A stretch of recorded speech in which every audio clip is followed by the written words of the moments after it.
big news. I'm listening. What do you got? Critics and parents agree. Paw Patrol, the mighty movie, is hilarious, action-packed, and fun for the whole family. How do you like me now? That's what I'm talking about. Paw Patrol, the mighty movie, rated PG, now streaming on Paramount+.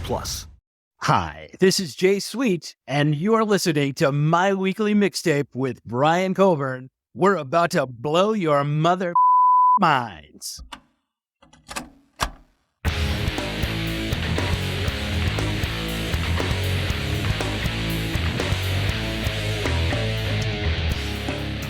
Welcome to My Weekly Mixtape, a podcast that takes the classic mixtape approach to building a modern playlist. I'm your host, Brian Colburn.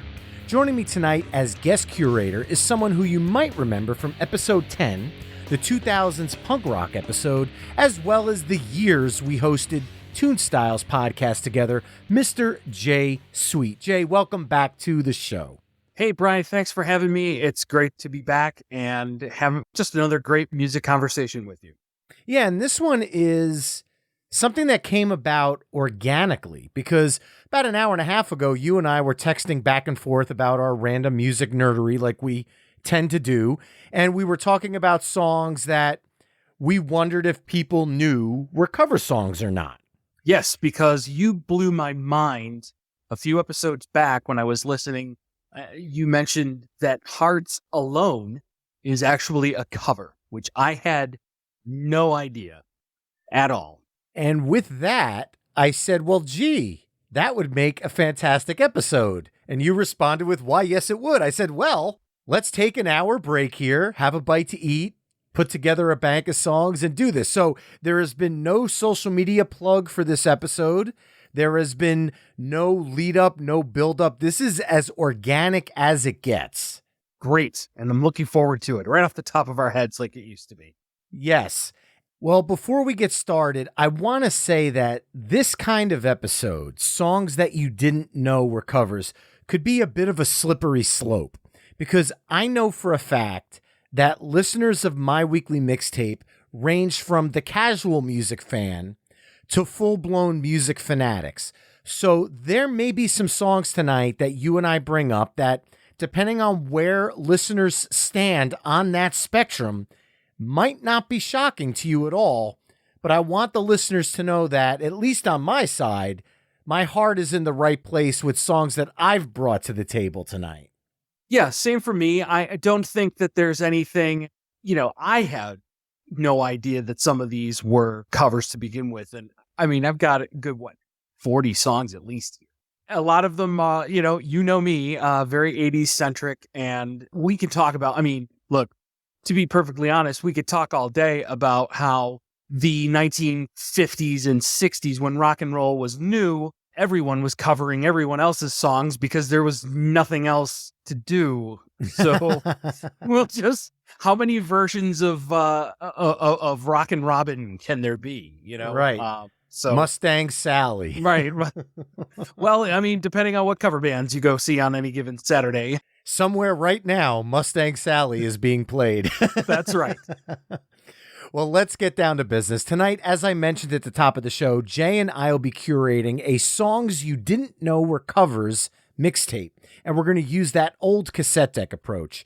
Jay, as my special guest, will begin side A with his first song choice, and then I'll add a song that I feel best follows up that choice. We'll then flip-flop choosing songs until we've mapped out 10 songs for side A.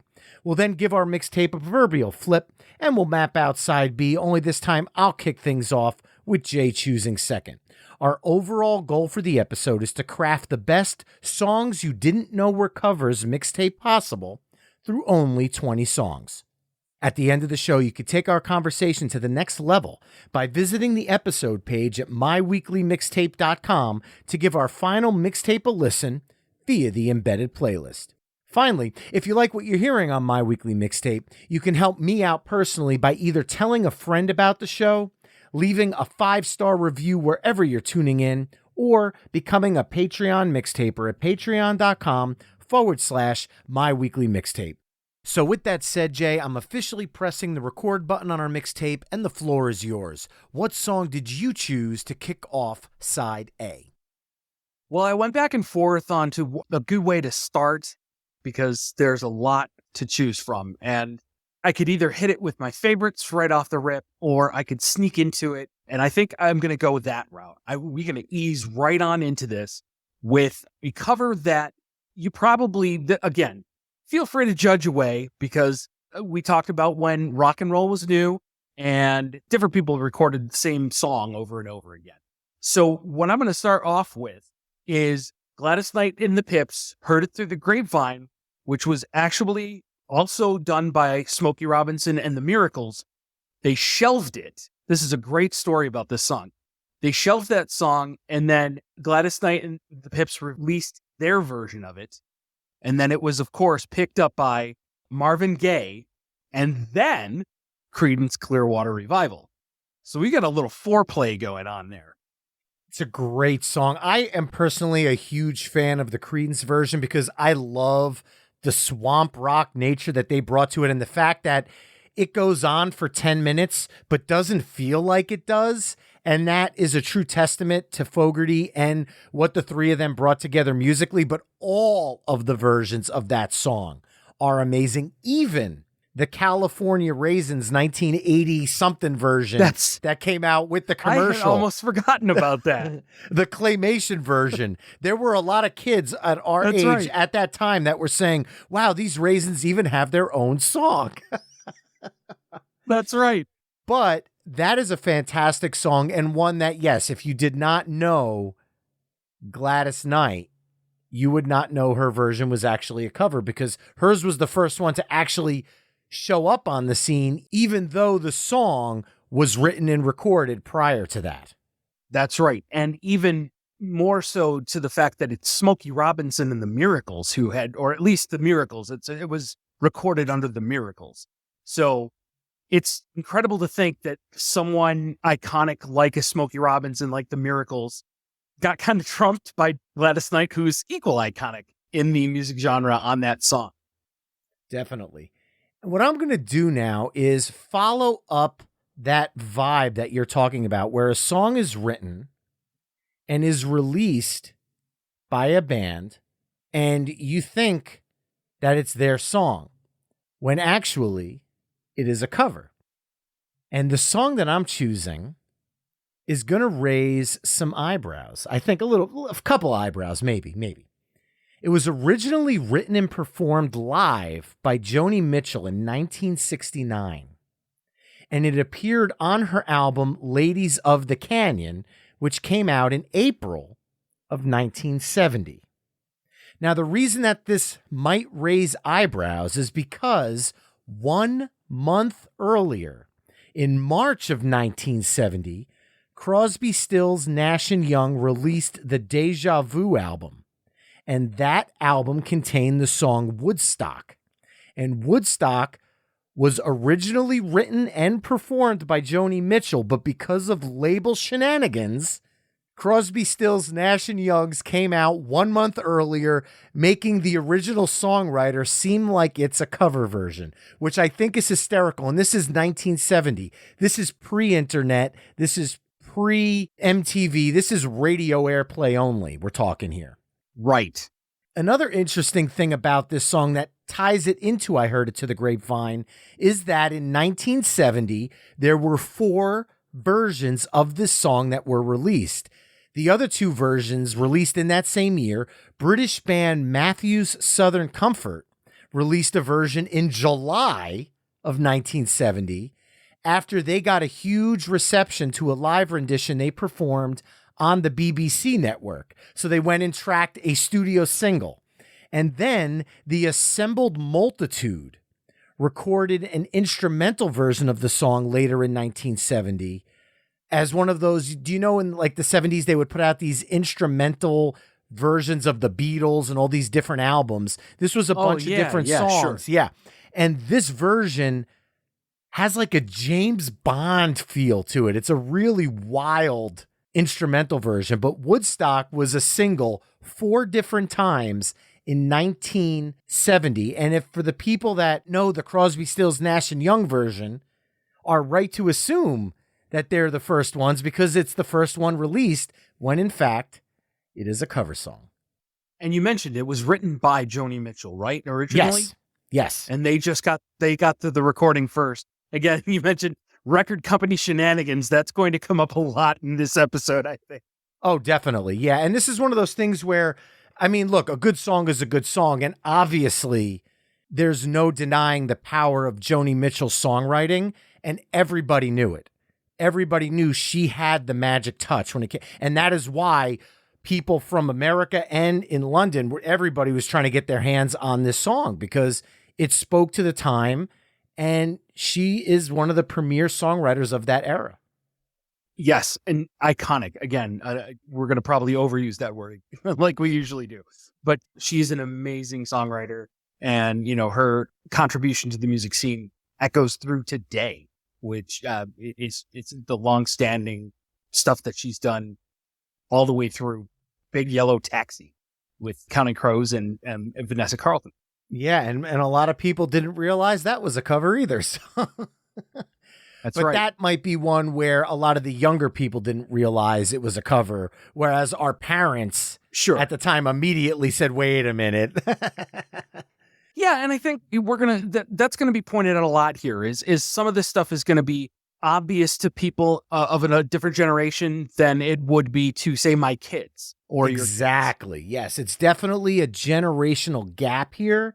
Whereas certain songs that you and I might know as covers because we were around for the originals, or our parents in this instance of Woodstock, younger people who maybe are hearing it for the first time might have no idea. So I think that's kind of an interesting spin on this as well.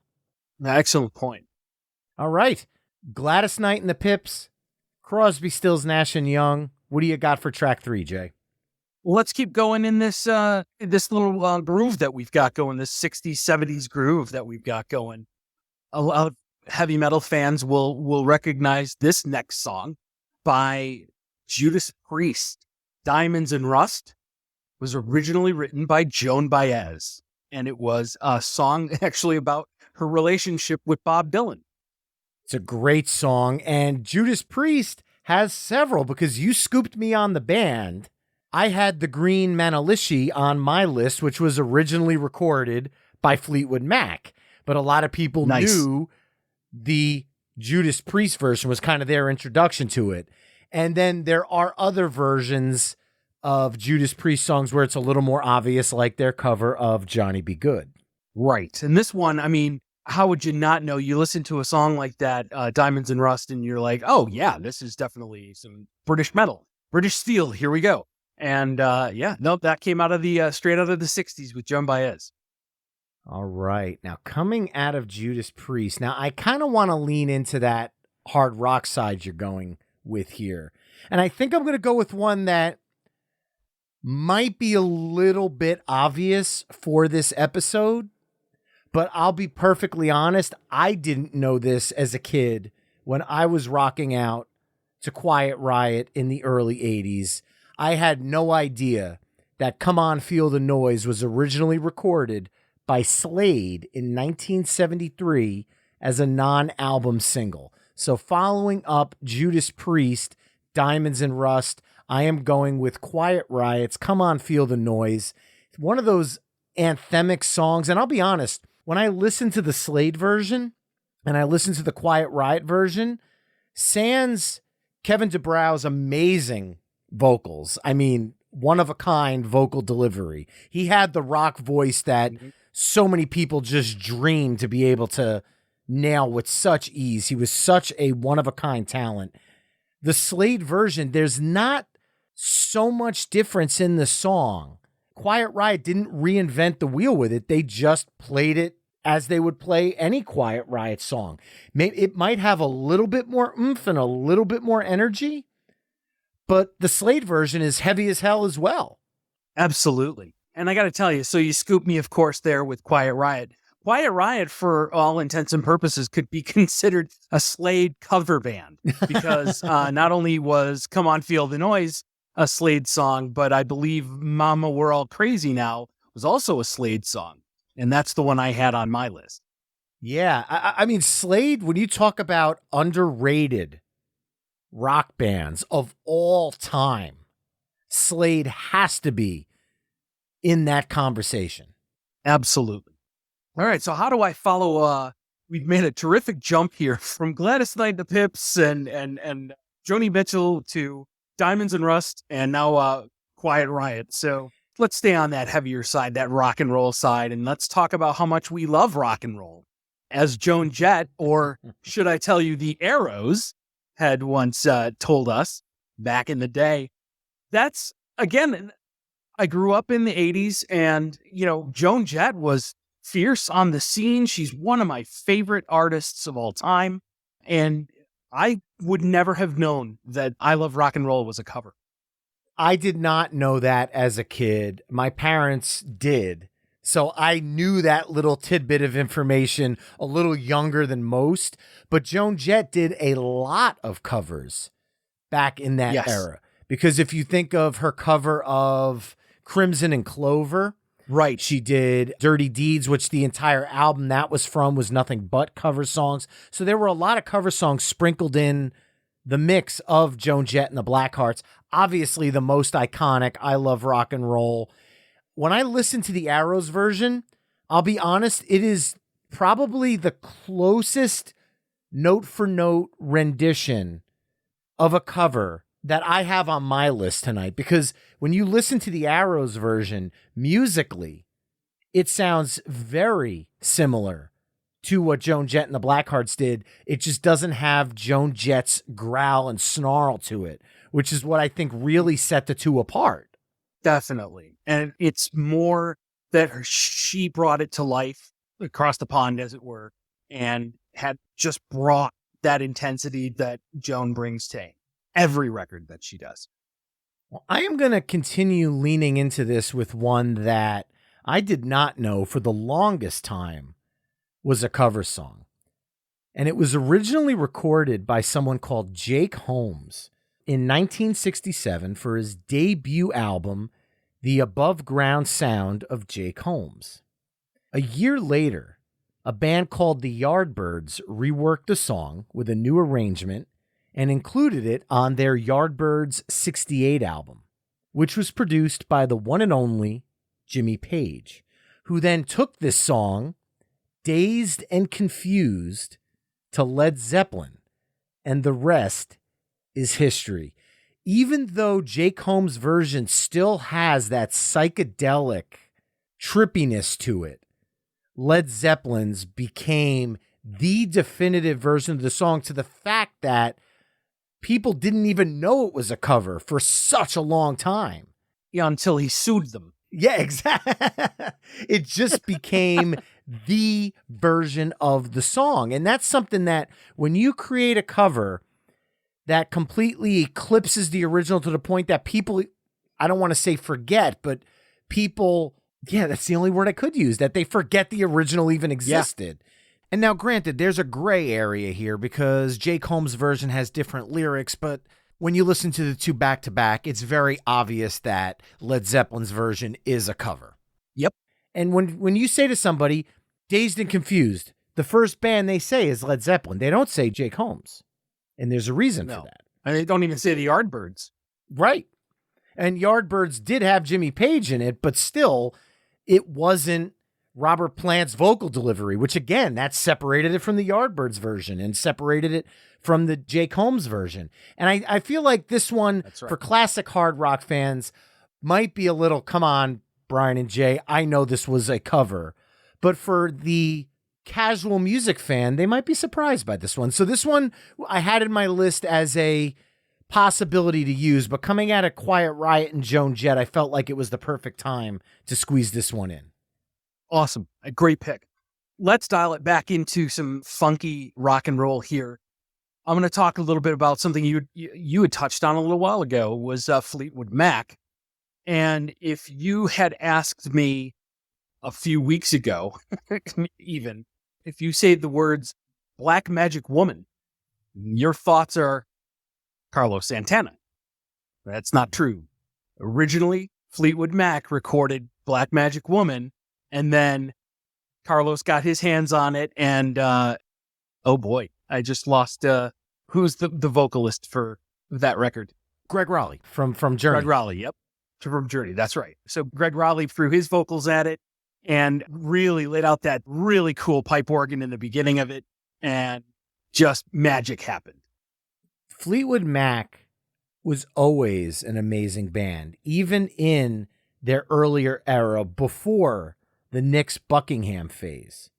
And people tend to forget that, but that's why bands like Judas Priest were covering the Green Manalishi and Santana was covering Black Magic Woman. They had that magic, whatever you want to call it, that lightning in a bottle.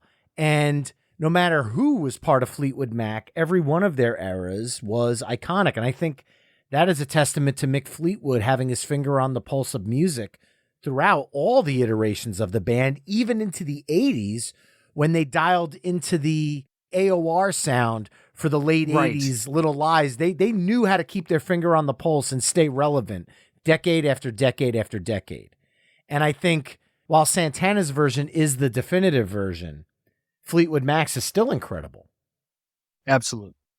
All right, so following that up, I'm going to bring in a song that kind of has an asterisk next to it. Because for all intents and purposes, a majority of people didn't know this song had an original version until some 27 years after its initial quote-unquote release. Paul Pena wrote and recorded this song for his 1973 album New Train. However, because of a, here we go again, dispute between him and his label, New Train did not see the light of day in record store shelves until the year 2000. However, through New Train's producer, Steve Miller heard the song and recorded it in 1975 during his Fly Like an Eagle album sessions and eventually released it on his 1977 album, Book of Dreams. And that song is Jet Airliner. That is so good to hear that I didn't even know. Again, that's that riff, that guitar riff, that opening. That is iconic to me, and that is Steve Miller. But it was written by Paul Pena, and his version is very similar to Steve Miller Band's. It still has that bluesy rock feel to it, although lyrically, Steve Miller's is a little different. I went and got the New Train album, and the entire album is incredible. And it's one of those lost records that you go back and listen and you go, how the hell was this guy not more popular? And obviously, the scene knew it because Steve Miller would not have covered the song if he didn't feel what Pena was putting out. And to me, this song is one of those examples that when you hear Jet Airliner on classic rock radio, you immediately go, oh, this is a Steve Miller Band song. But when I found out that it was a cover and I first heard Paul Pena's version, it blew my friggin' mind. And I'm hoping it's blowing somebody's mind that's listening right now. Oh, 100%. That's blowing my mind. Well, all right. So where do we go from Jet Airliner? All right. So let's do it this way. So let's talk about a little movie called Bill and Ted's Bogus Journey. And I think just by announcing the title of that movie, I think you know exactly where I'm going with this. 100%. Now, Kiss is not actually unknown to the cover songs realm either. But this song was reworked by, originally done by Argent and Russ Ballard, which is, again, no stranger to the Kiss catalog. Russ Ballard's contributions to the Kiss catalog are numerous. But he used to be the lead singer of a band called Argent, which is most well known for their song Hold Your Head Up. But if you were to listen to a great tune, God Gave Rock and Roll to You, and then Kiss redid it as God Gave Rock and Roll to You Too for the Bill and Ted movie. Which, I'll be honest, I didn't know that it was a cover when Bill and Ted's Bogus Journey came out. I learned about it because I was a nerd opening up the J cards and reading through the cassette liner notes. And I'm like, what's this Russ Ballard name next to Paul Stanley and Gene Simmons? What's going on here?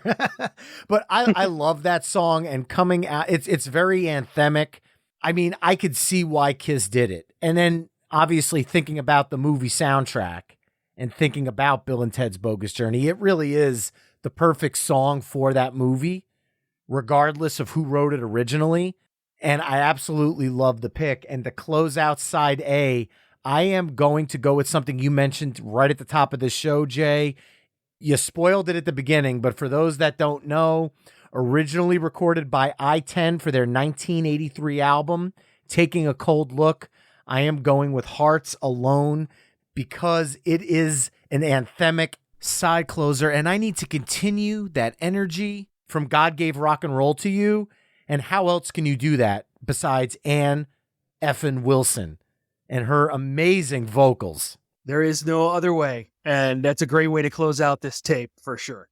Now, that song was also a double cover because after I-10's version, it was also recorded prior to Heart by actress Valerie Stevenson and actor John Stamos. Yes, Uncle Jesse from Full House, for the CBS show Dreams. And there is a YouTube video that I am going to embed on this page on myweeklymixtape.com so you could see John Stamos and Valerie Stevenson doing their take on, yes, I'm just going to say it, Heart's song Alone. because right. Heart made it their song. It is I-10. Look, I love I-10 for writing it. I thank them for it, but it's Heart's song. It's forever Heart's song to me. They could never have brought I spoke of the energy and the intensity that, that artists bring to these covers. And you cannot match what Ann Wilson brings to the table in any capacity. I mean, to the point where we've discussed on several occasions, the tribute to Led Zeppelin with Robert Plant and Jimmy Page in the audience doing Stairway to Heaven with an orchestra and a choir behind her is just mind-blowing. And it's just, you know what? That could have been a Heart song. What do I know? She's amazing. I will say this. I truly, in my heart of hearts, think that version of Stairway to Heaven is in my top 3 greatest cover songs of all time. I have to agree with you. I mean, every time I watch that video, the hair on my arm stands up and you get that lump in your throat when the chorus at the end, when she's hitting the high notes, you see Robert Plant crying and you're sitting there going like, man, who's chopping onions around me as I'm watching this on my computer? What is this lump in my throat? Like, this is not, right. It was just so powerful and it was such a moment. And I'm not a huge live performance, like, recorded live album. Like I'm a studio versions guy, but that version is absolute perfection, period. End of story. And end of side 1. There you go. And there you have it, folks. Side A of our songs you didn't know were cover songs mixtape, which kicked off with Gladys Knight and the Pips. I Heard It Through the Grapevine, originally by Smokey Robinson and the Miracles. Crosby, Stills, Nash & Young's Woodstock, originally by Joni Mitchell. Judas Priest's Diamonds and Rust, originally by Joan Baez. Quiet Riot's Come On Feel the Noise, originally by Slade. Joan Jett and the Blackhearts' I Love Rock and Roll, originally by The Arrows. Led Zeppelin's Dazed and Confused, originally by Jake Holmes. Santana's Black Magic Woman, originally by Fleetwood Mac. Steve Miller Band's Jet Airliner, originally by Paul Pena. Kiss's God Gave Rock and Roll to You Too, originally by Argent. And Hearts Alone, originally by I-10. Head over to myweeklymixtape.com to hear all of the songs we've discussed through the embedded playlist. And that includes both the cover songs and the original versions that you may have not known were original versions. Now, Jay, before we flip this proverbial mixtape over to side B, do you think we've left some jaws on the ground with this first batch of 10 songs?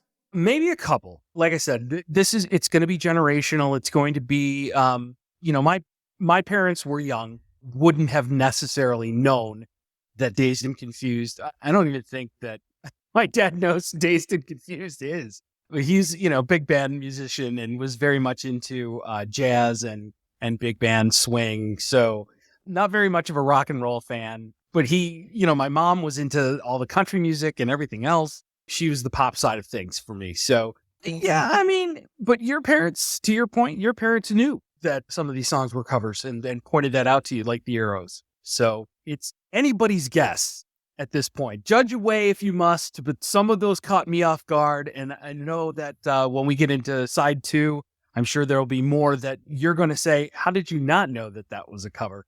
In fact, we can lead into that right now. When I was listening to your interview with Billy Gibson talking about Huey Lewis in the News, Do You Believe in Love was a cover. And that is my all-time favorite Huey Lewis in the News song, because it's a Huey Lewis in the News song. You had no idea about the original, huh? Not a clue. Well, then with that, I will take that lead and I will start side B with that song. There you go. Because I want people to go back and listen to episode 23, the Ultimate Huey Lewis in the News playlist featuring Bill Gibson, the band's drummer. I'd rather you hear the story from his mouth versus mine. But long story short, it was originally recorded by Supercharge in 1979 for their album Body Rhythm. And their lead singer, some guy named Robert John Mutt Lang, is the one who submitted the track to Huey Lewis in the News. And if you know music in the 80s, Mutt Lang is all over the decade. Oh, for sure.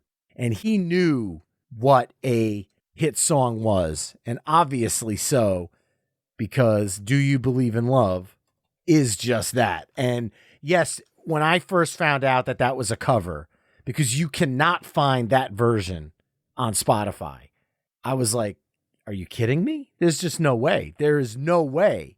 And it's the same thing with Heart and Soul, the other Huey Lewis in the News hit, because I had both of the songs sitting in my bank because those are both cover songs. And I had no idea. And we talk about both of them. So instead of going deeper into Huey Lewis in the News, I would rather the mixtapers go back and check out episode 23 because it's much better coming out of Bill Gibson's mouth than it is mine. So kicking off side B, Huey Lewis in the News, Do You Believe in Love, originally by Supercharge. Beautiful, beautiful. That was a beautiful segue. I set you up nicely for that. Yeah, thank you. You lobbed it, and I just figured I'd take the swing. That's right. That's how it works. That's how it works. Like minds, we share a brain, right? Or at least a cell. Yes. Whatever's left of after the 90s. All right. We started off with some Huey Lewis in the News. We're talking about believing in love, and let's stay in the love vein.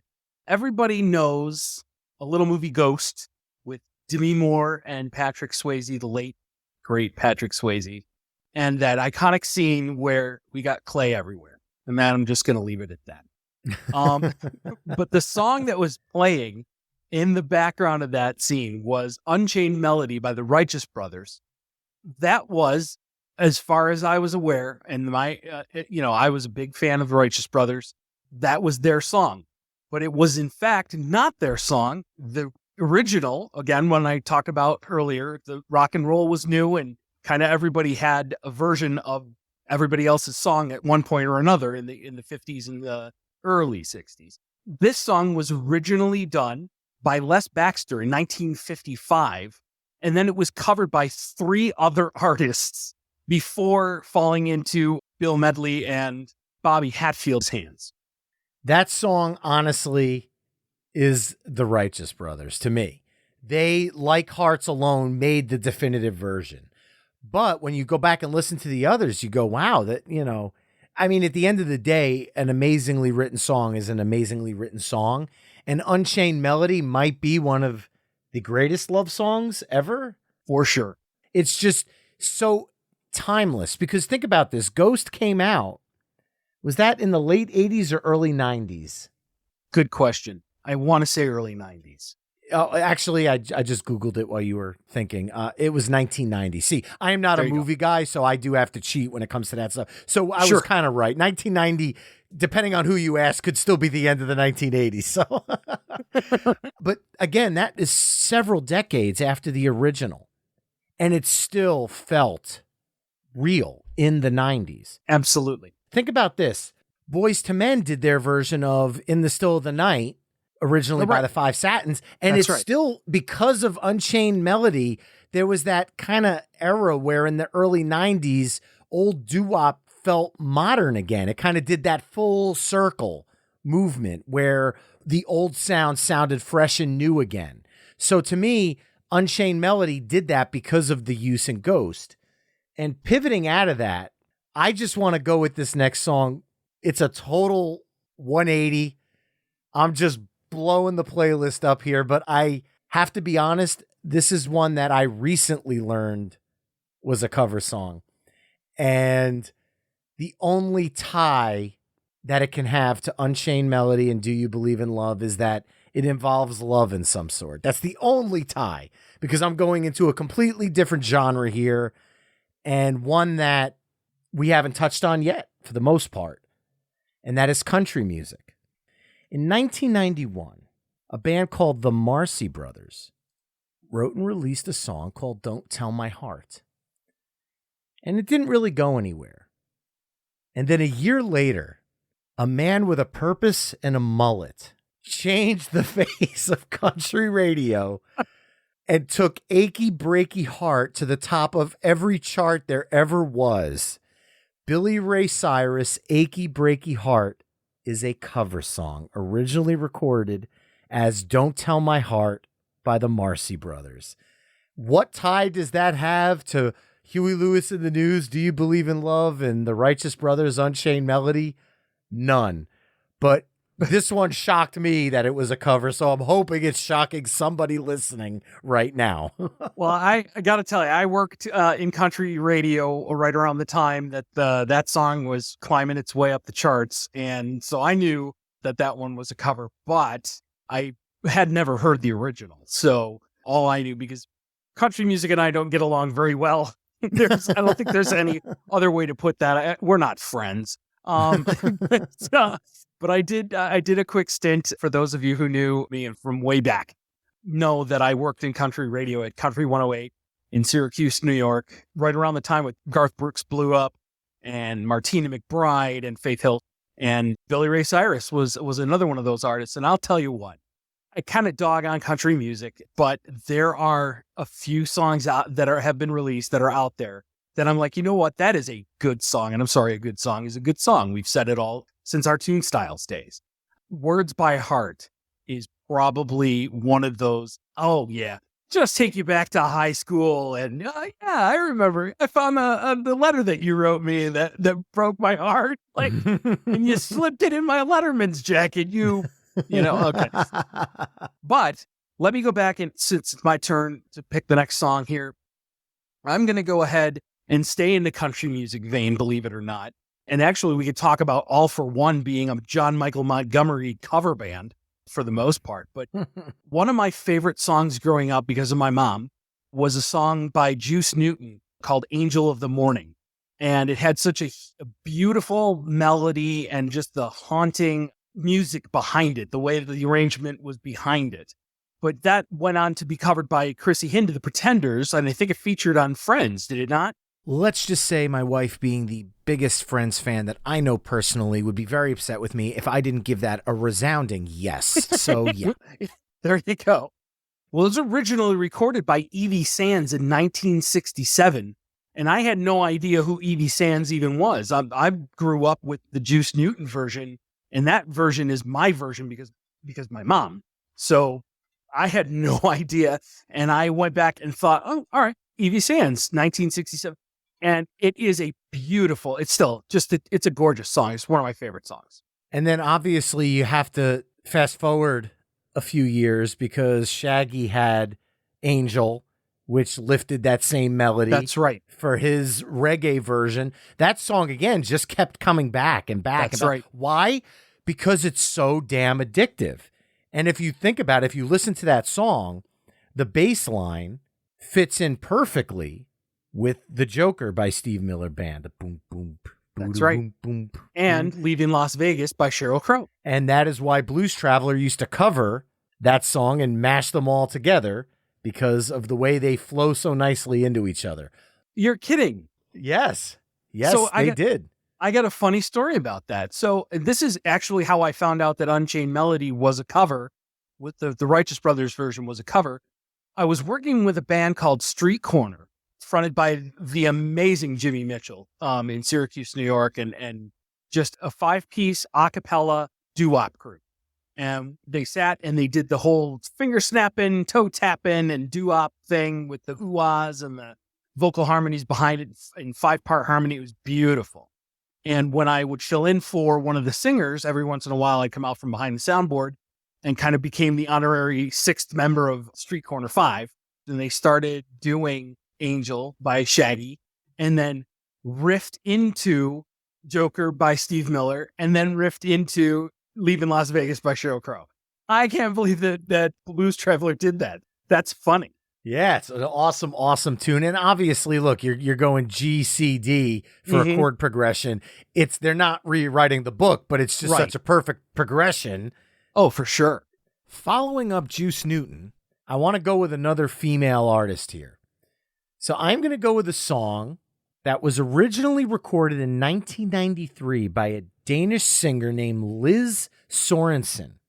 And the song was called Brant, which is Danish for burnt. Then a year later, 2 of the original songwriters, Scott Cutler and Annie Previn, recorded another version of this song in 1994 with their band Edna Swap. And then in 1996, American-Norwegian singer Trine Rain recorded a version of this song. None of those 3 versions really hit big, but obviously somebody out there knew that this song was destined to be massive. And finally, in 1997, Natalie Imbruglia released her version of the song, which became the de facto go-to version of Torn. It took an Italian-Australian to figure out how to make that song pop. Yeah, and that song exploded, and that was all you heard on radio for all of 1997. And if you want another laugh, head over to myweeklymixtape.com because I'm going to post a comedy skit by David Armand along with Natalie Imbruglia. David Armand is the comedian who takes songs and he mimes them with his hands and facial expressions. And it is hysterically funny. And Natalie Imbruglia is singing the song live as he's performing it, kind of mimicking whatever's happening in the song he's doing with his hands and facial expressions. I do the song no justice by explaining it, but the video is absolutely hysterical. Listen, I've never seen this video, but I'm seeing it in my head unfold as you're saying it, and it's funny. I'm going to check that out for sure. Definitely. So Natalie Imbriglia's Torn following up Angel of the Morning. All right. Well, let's stay in Italy then. Not that Natalie was in Italy, but she was Italian in Australia. Very weird. What are you going to do?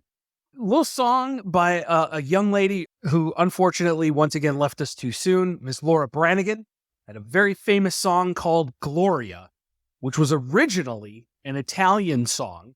So it took Laura Branigan to translate that song into English, originally by Umberto Tozzi and Giancarlo Bagazzi. And they terrible Italian, Jay. It's terrible. It was translated into English by Jonathan King, and in 1982, Ms. Branigan recorded that song, and it just went up to number 2 on the charts. Two, making it, the worldwide sensation that it is. And I'll tell you again how I found out that was a cover was we're eating at our favorite place, Paisano's on Mulberry Street in New York City, and I'm hearing this familiar melody coming through the speakers in the kitchen. And I thought to myself, oh, that's cool. Somebody Italian covered Laura Branigan's song. And no, I had it the other way around. So very, very cool. Very interesting. And the original, if you don't speak Italian, the original has a poetry to it that a lot of the Romance language kind of contains that doesn't necessarily translate when you translate it to an English language or a Germanic language like English, but it flows so beautifully in the native tongue. All right. Well, coming out of Laura Branigan, I'm going to stay in the 80s, I think, and go with another massive, massive hit. But the original was a song by a different name, and it was more of a rock song. The original song was called Kitty, and the band was called Racy, and they recorded the song for their 1979 album Smash and Grab. However, it took Tony Basil adding in the "Oh Mickey, You're So Fine" chants and changing the name of the song to Mickey to make it the worldwide smash that it is. Tony Basil's Mickey. is a cover song. Changed some of the lyrics a little bit, but when you go back and listen to Racy's version, you really have to question how the hell the original wasn't a hit, because it's just as infectious. I just don't think... Actually, scratch that. I think I know why Racy's wasn't massively popular and Tony Basil's was. And it's 3 letters, MTV. Well, sure. Right place, right time. Exactly, because the original song, to me, is just as good, but there wasn't that video. That's iconic early MTV video.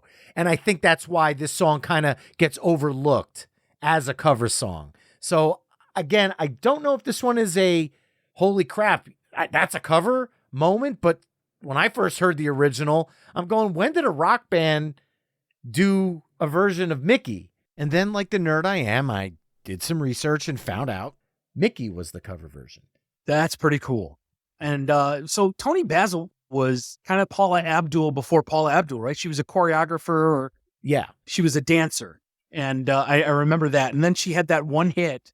And then she did a movie, Once Bitten, with Jim Carrey, right? Yes. But the thing is, I think when people go back and hear the original, without the chanting, I feel like they're going to be like, something's missing. But it's actually, at its core, like we've talked about throughout the night, a fantastic song. Oh, yeah, absolutely. Especially for pop music. Because look, if it wasn't for Mickey, Weird Al Yankovic doesn't have Ricky on his first album, which kind of helped propel him as too, because his music video, again, got airplay. I mean, it wasn't to the level of Eat It, but still, this is kind of where he knew that there was something about the song, or else he wouldn't have parodied it. That's right. And speaking of Eat It, let's go ahead and stay in the 80s and talk about the cover of that wholly original song that Michael Jackson did a parody of, called Beat It. For those of you who haven't seen Weird Al's documentary movie, you wouldn't get that joke, but it's for us true Weird Al nerds, that one killed. Yeah, go watch Weird. It was nominated, rightly so, for many awards, deservingly so. Daniel Radcliffe is amazing. Rainn Wilson as Dr. Demento, so funny. So many good points in that movie. But in all honesty, let me stay in the 80s. And I talked a little bit about off the top about how I went back and forth between the Gladys Knight and the Pips and one of my favorite artists of all time, ever, hands down. I'm going to insert that here because a group called the Spinners were popular yacht rock staples, right? The Spinners had a great song called Working My Way Back to You, Forgive Me Girl. And that song originally was by Frankie Valli and the Four Seasons. Yes. And not a lot of people knew that. It was a kind of a mashup, like the Nylons' Kiss Him Goodbye when they did that song in 87. It's a great song. That was one that I knew was a cover growing up because my parents used to take me to car shows all the time growing up. Yep. So at the car shows, it was all the older muscle cars, and they always had doo-wop and 50s music and 60s music playing. So I heard a lot of Frankie Valli and the Four Seasons. So when I heard the Spinners version, I was able to put 2 and 2 together at a younger age. But had I not been kind of introduced to that scene, if you will, I would have never known. Oh, for sure. And like I said, I grew up on Frankie Valli and the Four Seasons. Frankie Valli has one of those voices for me that I could only hope someday that I could have imitated, and still to this day, I'm just that close. But I knew, of course, because I'd known Frankie Valli and the Four Seasons. To your point, go to car shows, State Fair, got to meet Frankie Valli and the Four Seasons, was amazing. Got to introduce him to one of the state fairgrounds in New York State. We got to introduce him on the Cole Muffler Court at the time, and it was a dream come true to meet him. And this was before Jersey Boys, before The Sopranos, when he just gets whacked in the worst way. But yeah, he is one of my all-time favorites, and that group shaped my musical influence. Having heard that through my dad's cover band, The Professors, when I was little, they would do that in Run Around Sue. So I knew all that doo-wop stuff from that. And that's how I got to where I am in my musical career now. Awesome. I am struggling. I have one song left, and I have 3 songs I'm literally staring at on my screen. But I want to go with one that might actually surprise people. Might. And because we've been kind of swaying around the 80s here, I feel like musically this is going to fit. So this song was originally recorded by Gloria Jones in 1965 as the B-side to her single, My Bad Boy's Coming Home. The single was a commercial flop, which means the B-side was a commercial flop. But then fast forward to the 80s, and Soft Cell covered that B-side and turned it into an international smash, Tainted Love. Until recently, I was not aware that Tainted Love was a cover. I thought that was Soft Cell's original. So, wow. Yeah, that I feel like that's one that, because the cover was not a massive hit and a B-side, when you go back and listen to Gloria Jones' version, oh my God, it's like Motown. Mhm. And you hear the song and you think to yourself, this really works as a soul song. Oh, So yeah. it made me respect Soft Cell's rendition of it even more, because they really changed the musical landscape of that song, because the two sound like they're from completely different cinematic universes, musically speaking. Sure. But yet it's the same song. That's incredible. And again, Soft Cell with late 1981 with synth pop coming into play and really taking that Motown sound. Again, right place, right time. I think that Soft Cell capitalized on that new wave synth, second wave British invasion kind of stuff and really sold it. Really, really helped with the launch of MTV. Well, Jay, I now get to pass it to you to close us out for the night. And this is going to be tough because we've been sitting in the 80s, but I still have a ton of songs on my list here. I do too. There's a volume 2 just waiting in the wings for this one. Here we are, up to number 1 on our final countdown. This song is going to, I'm telling you, my jaw hit the floor when I found this out. The Greatest Love of All by Whitney Houston, covered by Mr. Randy Watson and Sessa Toplin, was actually a cover of a George Benson song. Believe it or not. See, when you said Whitney Houston, I figured you were going for I Will Always Love You, the cover of Dolly Parton's smash country hit, because of your little knowledge of country music. But that is a good pick, because I have not heard George Benson's original. I will not lie. Mm-hmm. And it's very different. That Whitney putting her stamp on it, it's, that is exactly what made it the iconic song that it is, to the point where it was lampooned in pop culture all over the place. Yeah, I was going to say, there is a reason when Whitney Houston puts her stamp on something, she just takes it. She's like, it's mine.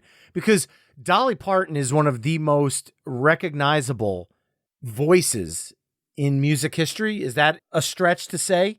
Not at all. And Whitney took her song, which I Will Always Love You was a hit twice on country radio for Dolly Parton, in the 70s and in the 80s, because of the re-recording for the Best Little Whorehouse in Texas soundtrack. Yep. And yet, when that song came out, I don't remember a single person in the 90s telling me, hey, did you ever hear the Dolly Parton version? It was just, did you hear the new Whitney Houston song? Mm-hmm. And that was what she did to songs that she sang. Very much the way when Ann Wilson sings a song, she makes it her own.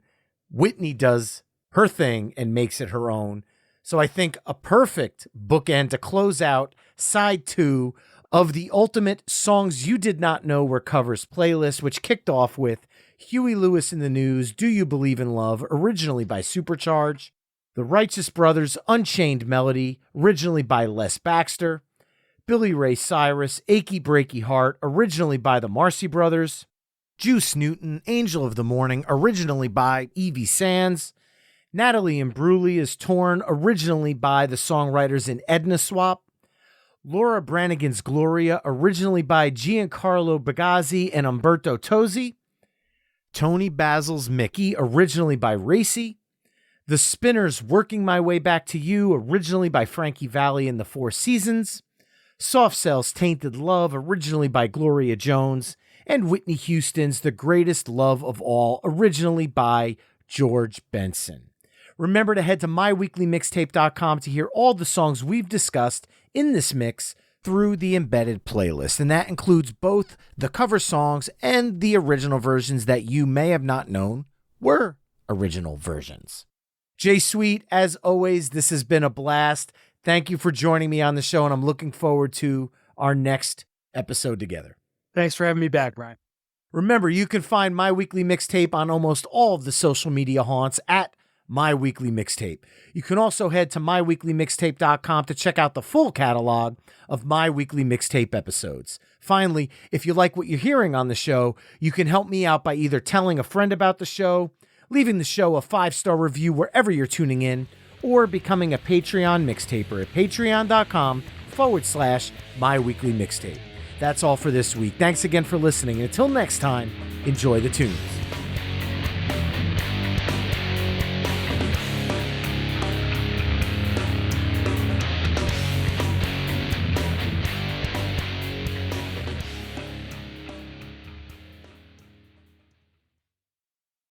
Hey folks, Stefan Shirazi and Renee Richardson here from the Metallica Report. And we are proud members of the Pantheon Podcast family, where the best of music and podcasts unite. We've got something pretty cool for you.